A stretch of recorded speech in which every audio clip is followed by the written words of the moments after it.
잠시 기도드리시겠습니다.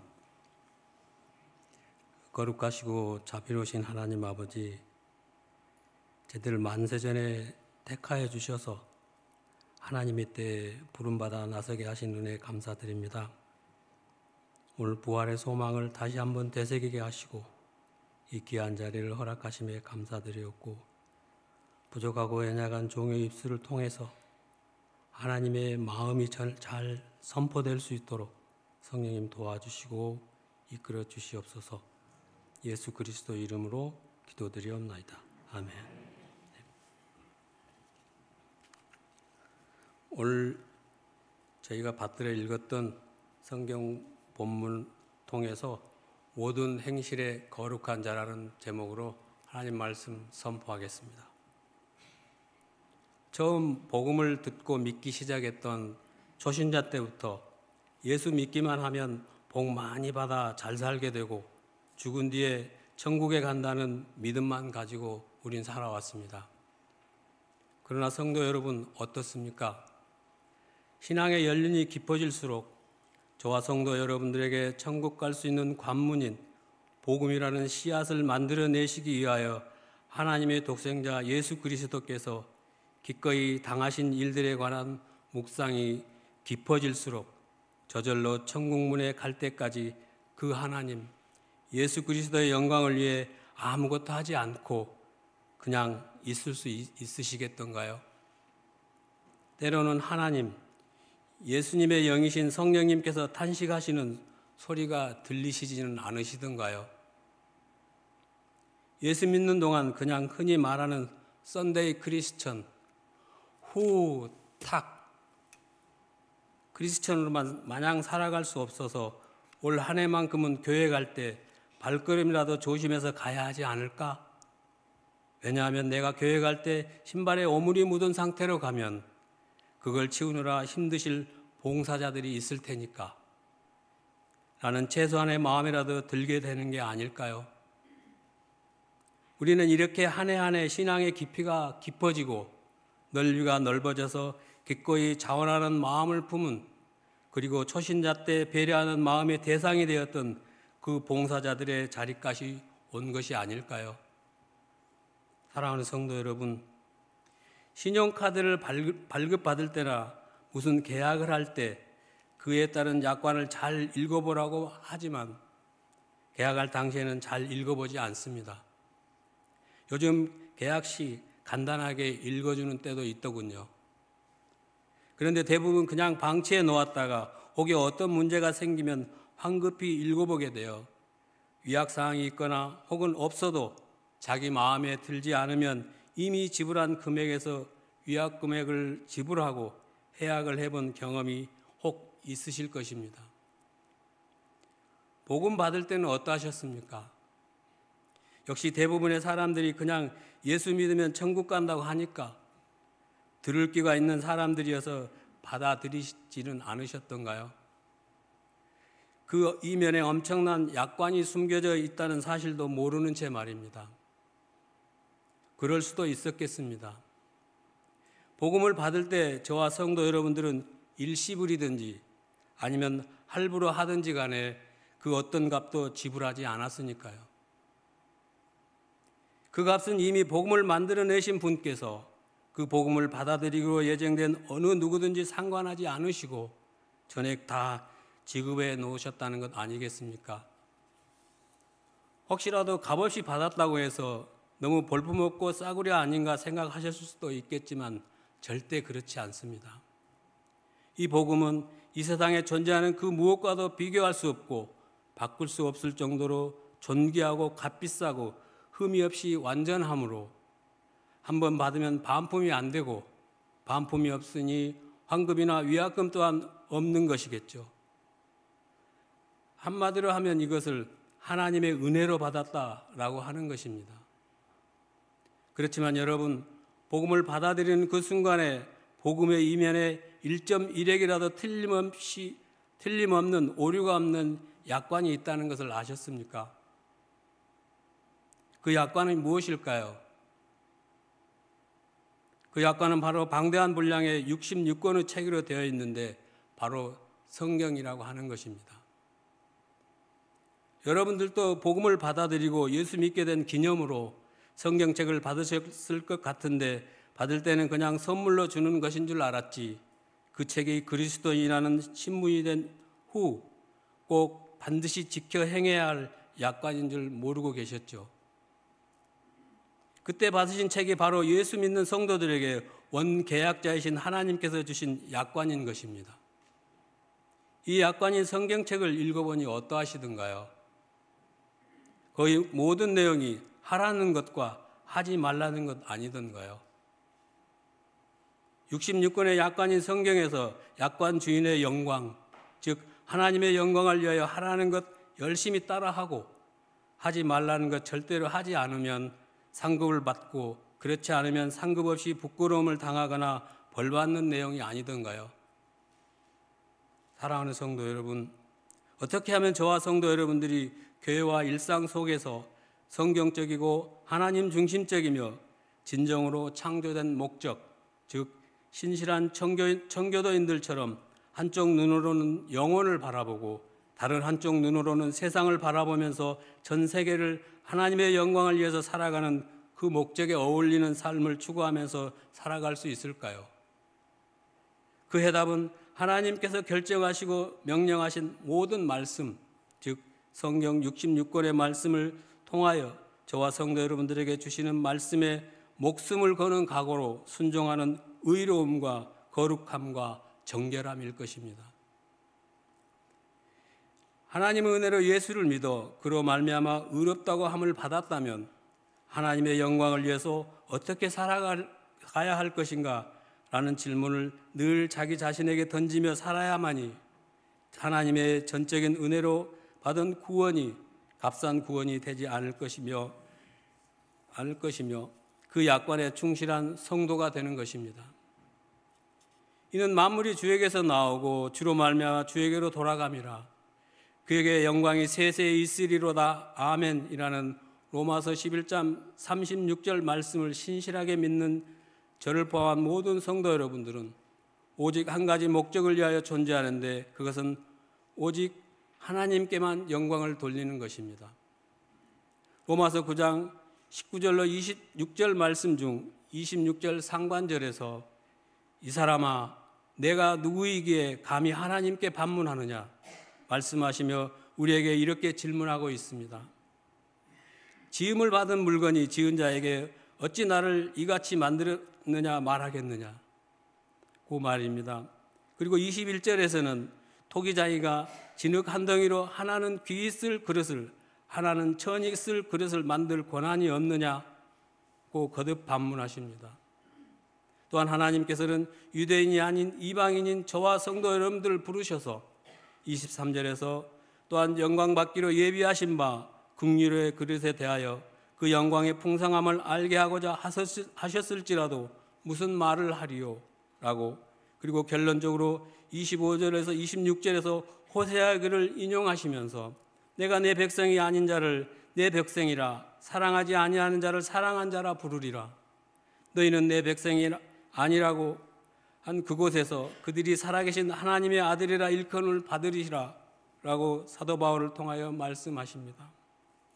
이는 결국 살아계신 하나님의 주권으로 자녀라고 일컬음을 받은 우리 삶의 모든 국면에 대하여 법을 제정하시고 무조건적인 순종을 요구하신다는 의미이며 저와 성도 여러분들은 우리의 영과 몸을 다 동원하여 예배를 통하여 매일의 삶을 통하여 매 순간을 통하여 하나님을 섬기기 위해 최초로 성경책을 선물로 받은 순간 구별된 그리스도인으로서 부르심을 받았다는 의미이기도 합니다.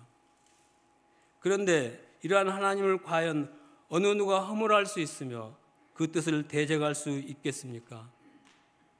사랑하는 성도 여러분, 우리 그리스도인들은 이 땅에서 모든 삶을 포함되어 즉 하나님 앞에서 우리 삶을 살아가는 사람들임을 한순간도 잊지 마십시오. 따라서 성경 말씀 속에서 우리가 하나님께서 하지 말라는 것을 기꺼이 하는 죄는 하나님을 모욕하는 것이기 때문에 지독하게 혐오스러운 것이며 구원은 하나님의 영광을 드러내기 때문에 지극히 훌륭하고 아름다운 것이며, 천국은 하나님께서 만유 가운데 만유로 계시는 것이니 영광스러운 곳이며, 지옥은 하나님께서 의로우신 진노를 나타내는 곳이기 때문에 참으로 지독하게 끔찍한 것으로 알고 하나님 중심적인 오직 성경 말씀대로 살아가야 하는 것입니다. 저와 성도 여러분들은 하나님의 위엄과 아름다움과 거룩하심과 은혜에 압도되어 늘 하나님의 영광을 추구하고 그분의 임재를 간구하며 바로 그 하나님께서 하신 말씀을 삶의 모범으로 삼아 살아가야만이 하나님을 제대로 알게 되고 그분을 섬기며 우리의 최대 목적인 하나님께 영광 돌리는 삶을 살 수 있습니다. 사랑하는 성도 여러분, 출애굽기 3장 13절에서 14절, 모세가 하나님 시내산에서 하나님의 이름을 물었을 때 하나님께서 친히 가르쳐 주신 하나님 자신의 이름인 스스로 있는 자란 의미는 아브라함, 이삭, 야곱의 하나님임과 동시에 원래는 하나님 자신의 백성이 아니어서 백성이라 일컬어지기도 아울러 사랑받지도 못할 처지에 있던 오늘날 저와 여러분들을 포함 세상 모든 민족 가운데서 임마누엘이시며 자기 백성을 죄에서 구원할 자라는 이름인 예수로 오신 하나님의 아들을 믿는 의로 말미암아 특별히 구별되어 구원받은 모든 그리스도인들의 하나님의 영원한 이름이요 대대로 기억해야 하는 하나님 자신의 칭호인 여호와에 대한 의미를 희미하게나 설명해 주는 이름인 것입니다. 출애굽기 33장 19절에서 내가 긍휼히 여길 자를 긍휼히 여기고 불쌍히 여길 자를 불쌍히 여기리라고 모세에게 말씀하신 그 하나님에 대하여 이 스스로 있는 자라는 하나님의 이름 속에는 하나님의 지존하시고 영존하시며 완전하신 분, 본질, 그리고 무조건적이고도 독립적인 존재의 근거가 내포되어 있는 것입니다.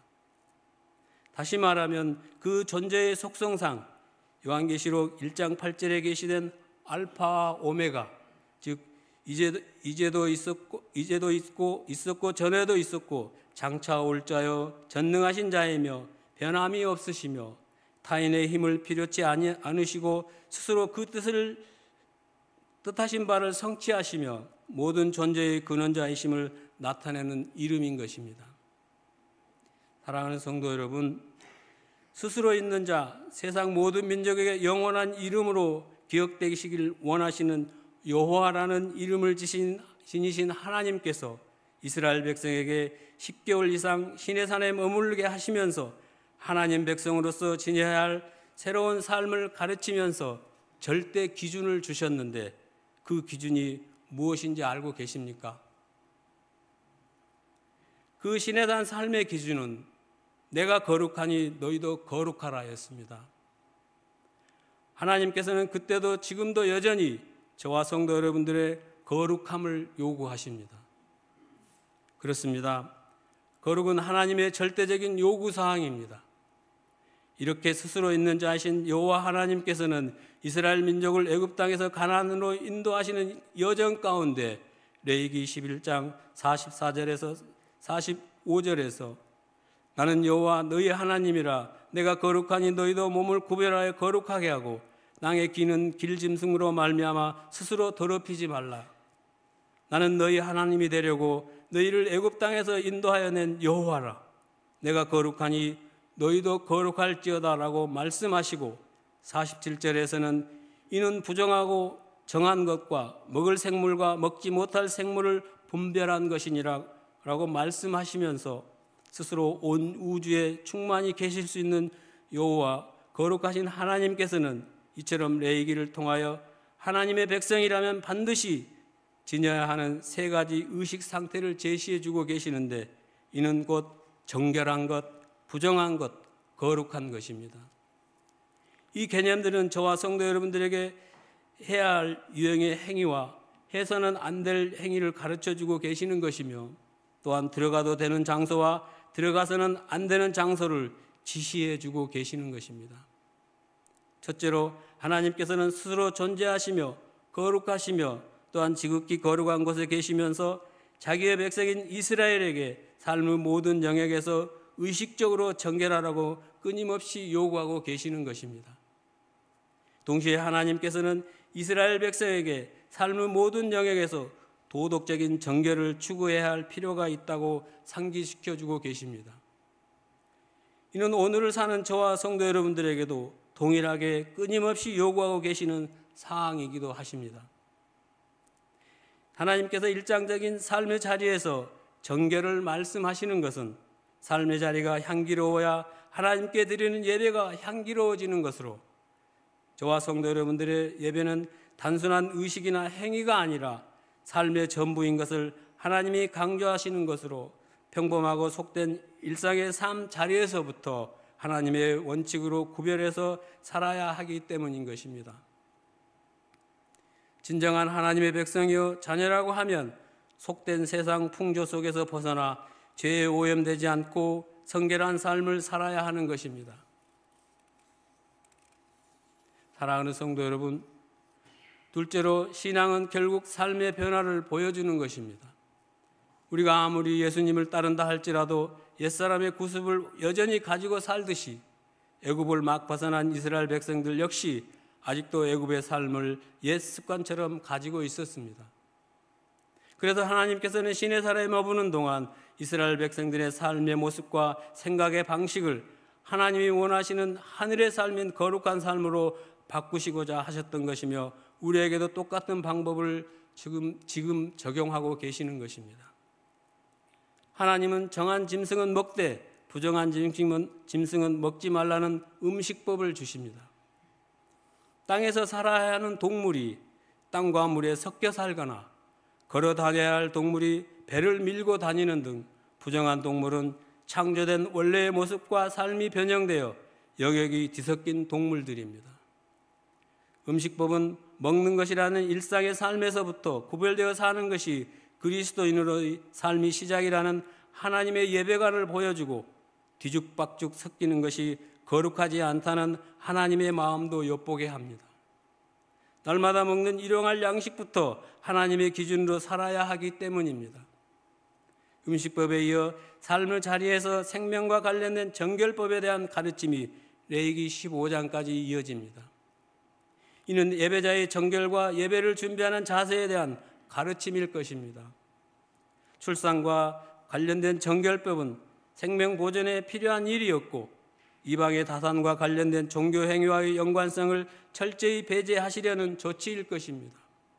13장의 몸의 피부병, 옷에 전염된 곰팡이, 14장의 집안 구석구석의 곰팡이와 그리고 15장의 몸의 분비물 등에 대한 가르침은 예배를 준비하는 사람이 삶의 모든 자리에서 깨끗해야 함을 가르치며, 하나님 앞에서 우리 신앙과 존재함 속에서 정결은 영혼을 비롯하여 모든 삶의 영역을 포함하는 것이어야 함을 말씀해주고 계시는 것입니다. 사랑하는 성도 여러분, 셋째로 오늘 본문 1장 16절에서도 레위기 11장 44절에 이 생활의 원리인 나는 여호와 너희 하나님이라 내가 거룩하니 너희도 몸을 구별하여 거룩하게 하고 라는 말씀이 동일하게 적용되어 인용되고 있는 것입니다. 이것이 구약시대나 신약시대인 지금까지 여전히, 그리고 앞으로도 영원한 하나님의 뜻이고, 진정한 믿음을 가진 자는 이러한 진리 가운데 살아가게 된다는 것을 성경은 말하고 있는 것입니다. 만고불변의 진리인 거룩함을 이루며 살아가야 하는데, 우리가 어떻게 얼마만큼 행동해야 하나님께서 거룩하다고 인정해 주실까요? 첫째로 그것은 먼저 거룩함의 근원 속에 들어가서 접붙여지는 것입니다. 신명기 14장 2절에서 너는 내 하나님의 여호와의 성민이라 지상 만민 중에서 너를 택하여 자기 기업의 백성으로 삼으셨느니라고 모세를 통해 이스라엘이 거룩한 백성임을 선언해 주셨듯이, 원래는 하나님의 나라에서 태어나 하나님의 족보의 이름을 올려야 하는데, 그 방편이 거룩의 근원이신 하나님의 부르심에 합당한 일, 즉 하나님의 아들 예수 그리스도를 믿어 그를 통하여 하나님의 양자가 되는 길 외에는 천하의 그 어떤 방법도 없었습니다. 하나님이 원하고 바라시는 방법대로 살지 않는 것이 죄라고 한다면 그 하나님으로부터 거룩하다고 인정받으려면 먼저 죄가 없어야 하는데, 저와 여러분들이 아시는 것처럼 인간의 방법으로서는 아무리 선하게 산다고 할지라도 알게 모르게 지은 죄, 그리고 아담으로부터 내려오는 원죄로부터 자신을 스스로 속량할 수가 없었습니다. 디도서 2장 14절에서 그가 우리를 대신하여 자신을 주심은 모든 불법에서 우리를 속량하시고 우리를 깨끗하게 하사 선한 일을 열심히 하는 자기 백성이 되게 하려 하심이라고 말씀하신 것처럼, 우리 대신 하나님의 아들 예수의 십자가의 속죄함을 통해 인간은 죄를 용서받고 깨끗하게 되었다고 선언적으로 인정받을 뿐, 우리 몸에 상처가 나면 치료가 된 후에도 여전히 그 흔적이 남아있어 보기 흉할 수가 있듯이, 저와 성도 여러분들은 우리들의 신분을 한순간이라도 망각하면 의롭고 거룩한 영혼을 거슬려 늘 싸우는 육체의 정욕을 제어하지 못하면 우리 자신의 배설물 위에 다시 뒹굴 수 있으며 토해 놓은 것을 다시 주워 먹는 흉한 모습을 다시 보일 수 있다는 것을 명심해야 합니다. 둘째로, 이제 하나님의 족보에 자기의 이름이 등재, 즉 호적 신고가 되었으면, 예를 들어 우리가 어느 훌륭한 가문에서 태어났다고 하면 그 가문의 전통과 윤리 강령을 지켜가며 성장해야 하듯이, 하나님의 양자로 입양되었으면 이제는 더 이상 세상의 뜻에 따라 사는 것이 아니라 하나님의 법도와 율례, 즉 데살로니가 전서 4장 7절에서 하나님이 우리를 부르심은 부정하게 하심이 아니요 거룩하게 하심이라고 말씀하신 것 같이, 하나님의 뜻인 거룩함을 따라 살아야 그 신분에 걸맞는 삶을 사는 것입니다. 곧 이기심과 탐욕으로 가득 차 있는 세상으로 뛰어들어가 사랑의 삶을 보여줘야 하며, 하나님을 모르는 이방인과 같이 사람의 정욕인 음란과 정욕과 술에 취함과 방탕과 향락과 우상 숭배를 버리고 거룩함과 존귀함으로 자기의 남편과 아내를 대할 줄 알고, 무슨 일에든지 분수를 넘어서 형제 자매를 해하지 않는 삶이 하나의 방편이라고 말씀해주고 계십니다. 고린도전서 3장 16절로 17절에서는 예수 믿는 저와 성도 여러분들이 하나님의 성전이기 때문에 하나님의 성령이 우리 안에 늘 계심을 알아야 하며, 그 성전을 더럽히게 되면 하나님께서 그 사람을 멸하시리라고 말씀하시면서 하나님의 성전은 거룩하니 너희도 거룩하다고 선언해 주고 계시는 것입니다. 창세기 6장 9절로 10절에서 이것이 노아의 족본이라. 노아는 의인이요 당대의 완전한 자라. 그는 하나님과 동행하였으며 세 아들을 낳았으니 셈과 함과 야벳이라. 22절에서 노아가 그와 같이 하여 하나님이 자기에게 명하신 대로 다 준행하였더라 라고 말씀하신 그 거룩한 삶의 결과는, 여호와께서 노아에게 이르시되 너와 내 온 집은 방주로 들어가라. 이 세대에서 내가 내 앞에 의로움을 보았음이니라 라는 창세기 7장 1절 말씀처럼 생명을 보존할 수 있는 방주 안에서의 삶이며, 반대로 의롭지 못하면, 죄가 있으면 구원의 방주에 들어가지 못하는 것입니다. 사랑하는 성도 여러분, 옛사람일 때의 저와 성도 여러분들처럼 세상 사람들은 온갖 수단과 방법을 다 동원한다 해도 죄 때문에 절대 의로워질 수 없습니다.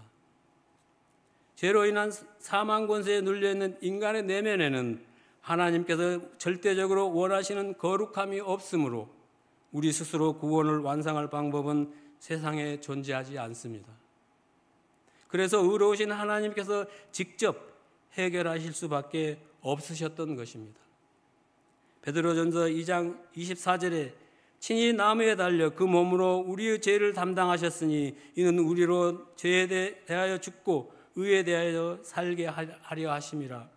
그가 채찍에 맞음으로 너희는 나음을 얻었나니라는 말씀처럼 의로우신 하나님 아들 예수 그리스도께서 하나님의 공의를 만족시키기 위해 나무에 달려 죽으심으로 직접 해결하실 수밖에 없으셨으며, 결국 그 사실적인 복음을 받아들이고 믿음으로 말미암아 절대 의인이 될 수 없는 자들에게 의인이라고 칭함을 주시고 구원이란 명분인 생명의 면류관을 받을 소망이 생겼음을 확신하게 하시는 것입니다.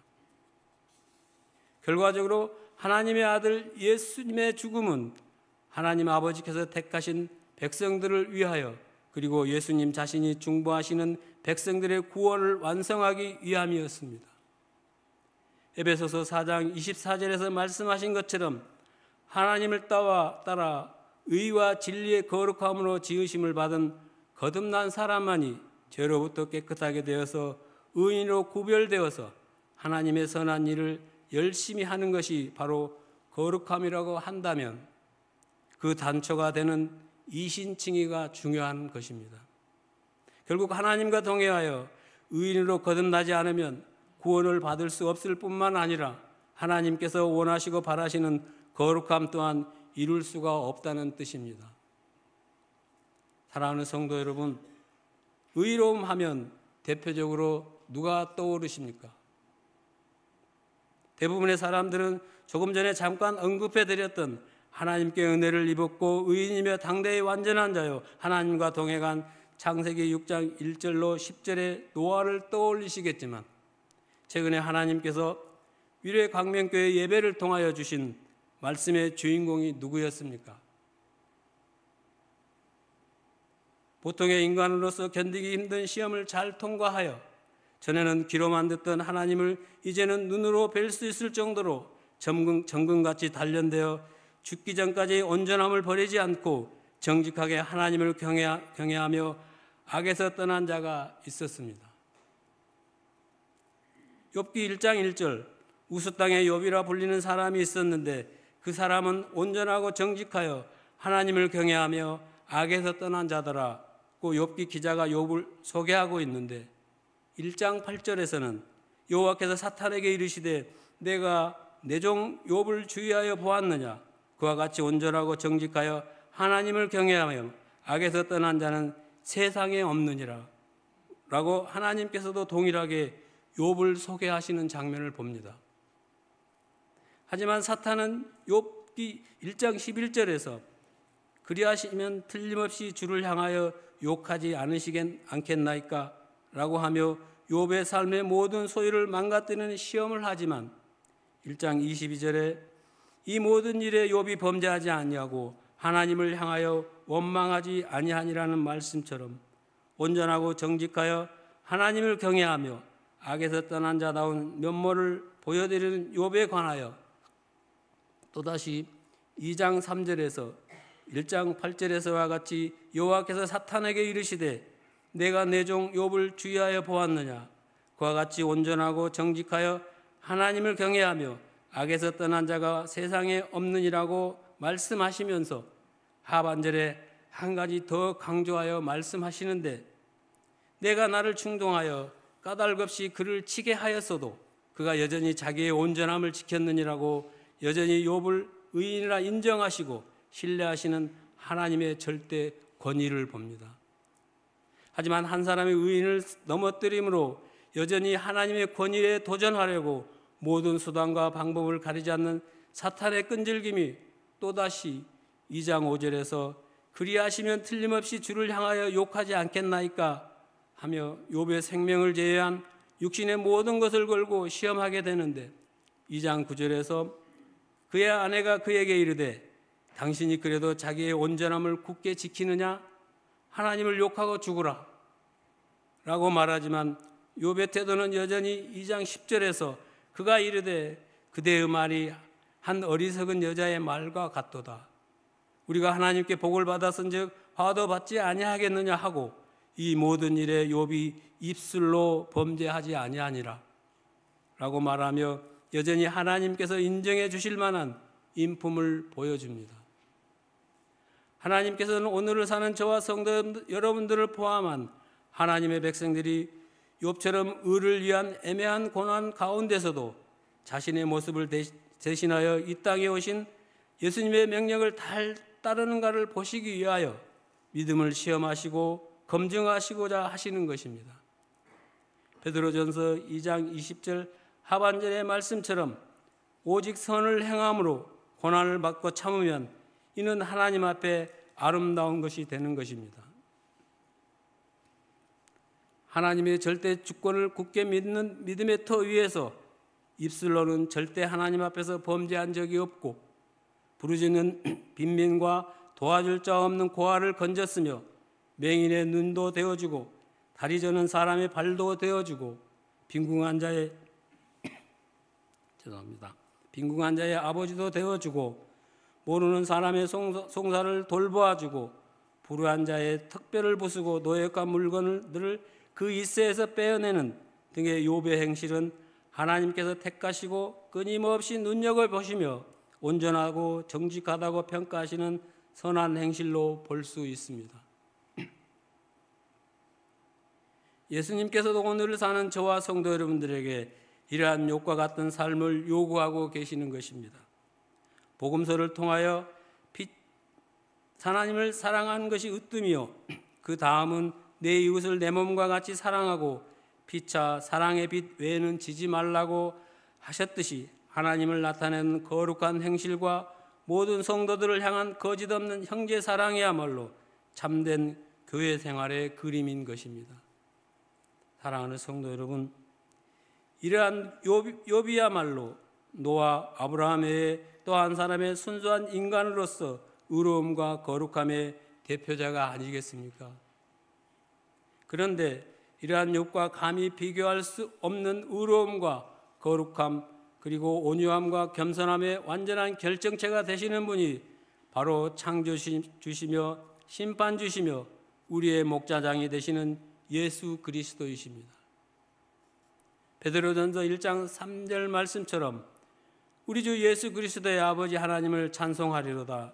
그의 많으신 긍휼대로 예수 그리스도를 죽은 자 가운데서 부활하게 하심으로 말미암아 우리를 거듭나게 하사 산 소망이 있게 하시며 그를 믿음으로 이신칭의의 단초가 되시며 구원이요 부활을 경험하게 하실 그분이신 것입니다.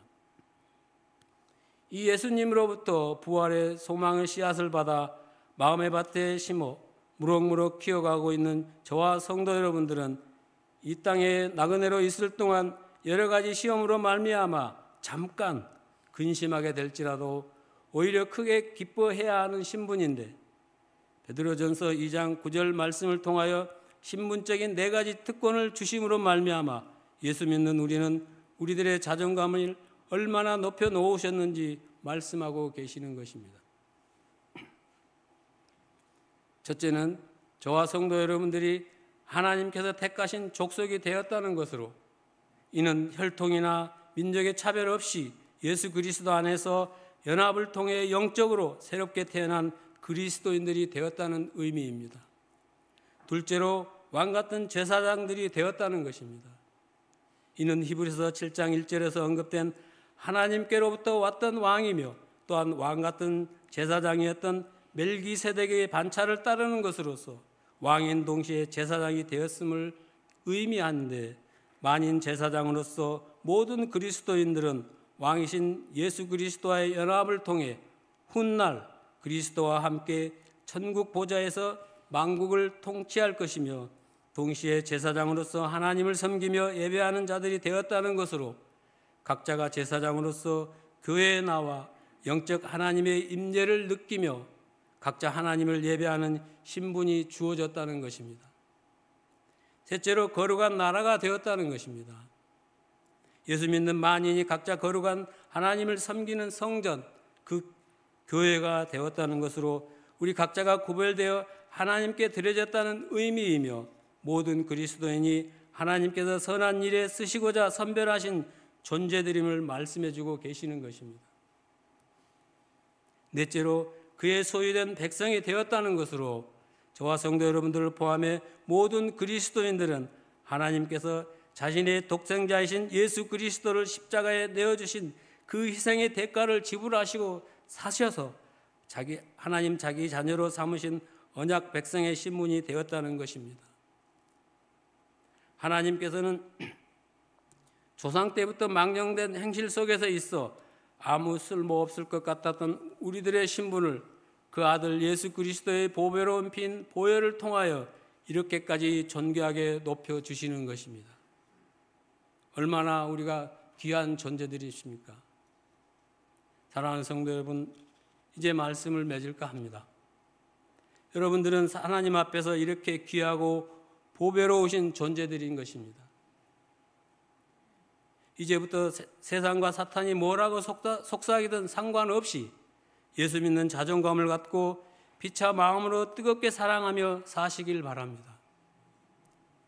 그런데 마지막으로 저와 성도 여러분들에게 이러한 고귀한 특권을 주시는 이유를 말씀하고 계십니다.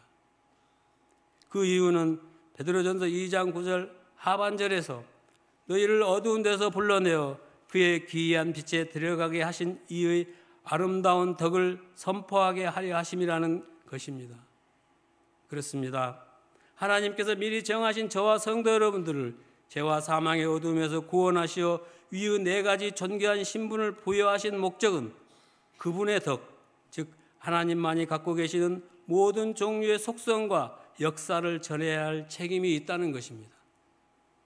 하나님께서는 어떠한 속성을 갖고 계시며 하나님께서 지금까지 이루신 것과 앞으로 그 아들, 즉 부활, 승천 후 다시 오실 예수 그리스도를 통해 이루실 역사를 전해야 할 책임을 우리에게 부여하실 목적이 있으셨던 것입니다. 오늘은 예수님께서 저와 성도 여러분들의 가장 무섭고 두려움이었던 영원한 죽음의 사망 권세를 깨뜨리시고 그 승리를 지옥 권세들에게 선포하시고 다시 살아나신 날을 기념하는 부활절입니다. 이는 하나님이 자기에게 명하신 대로 다 철저하게 준행하신 결과입니다. 하나님의 독생자께서 인간의 몸을 입고 이 땅에 오신 날도 중요합니다. 하지만 부활 후에 시공을 초월하신 40일 동안 제자들과 많은 사람 앞에 보이시고 행하셨던 그 모습,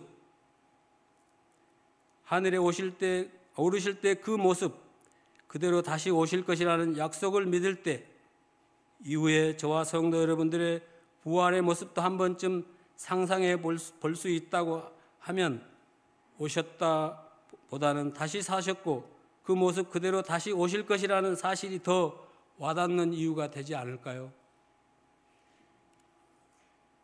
마태복음 17장, 마가복음 9장, 누가복음 9장에서 예수께서 베드로와 야고보와 그 형제 요한을 데리고 높은 산에 기도하러 올라가심에 그들 앞에서 용모가 변형되사 그 얼굴이 해같이 빛나며 옷이 휘어져 광채가 난 모습과 함께 모세와 엘리야가 영광 중에 나타나신 예수님과 더불어 장차 예수께서 예루살렘에서 별세하실 것을 말하는 광경을 목격하게 됩니다. 그때 영모가 변형되신 예수님, 그리고 함께 있었던 모세와 엘리야의 그 모습이야말로 저와 성도 여러분들이 부활 후에 입게 될 신령한 모습이 아닐까요? 사랑하는 성도 여러분, 반드시 기억하실 것은 기독교는 저와 성도 여러분들이 굳게 믿는 부활의 종교이며 그 실체인 교회는 예수 그리스도의 몸이요 십자가요 부활이라는 것입니다. 저와 성도 여러분들은 육신 또한 주님 다시 오실 때 완전한 구원의 역사하심으로 우리의 낮은 몸을 자기의 영광의 몸의 형체와 같이 변케 하시리라는 빌립보서 3장 21절 말씀처럼 변형을 통해 확실히 구원의 완성인 부활과 영화가 있게 될 줄 믿습니다. 그러므로 경건의 모양과 능력에 충실한 삶을 살아가되 좋은 날인 세상 끝날까지 내가 거룩하니 너희도 거룩하라. 내가 거룩하니 너희도 거룩하라. 는 하나님의 율법을 목숨보다 소중히 여기며 든든한 믿음 위에 선한 행실로 가득 채워가진 삶을 살아가시는 그리스도인들이 다 되시길 간절히 소망합니다. 기도드리시겠습니다. 거룩하시고 자비로우신 하나님 아버지, 여기 있는 우리를 구별되게 하나님의 소유가 되게 하시어 거룩하여지라고 명령하신 은혜를 감사드립니다. 그 과정에 예수 그리스도의 거룩한 보혈의 공로가 있어 부활의 소망을 주심 또한 감사드립니다. 세상 어떤 상황 속에서도 악을 악으로 욕을 욕으로 갚지 않고 오히려 복을 빌어주며 선을 행하고 무슨 말을 하든지 하나님의 말씀을 하는 것 같이 하고 봉사할 때는 하나님께서 공급해 주시는 힘으로 기쁘고 즐겁게 자원함으로 기꺼이 순종하는 거룩한 성도들이 될 수 있도록 충만한 은혜를 늘 부어주실 줄 믿고 감사드리오며 예수 그리스도 이름으로 기도드리옵나이다. 아멘.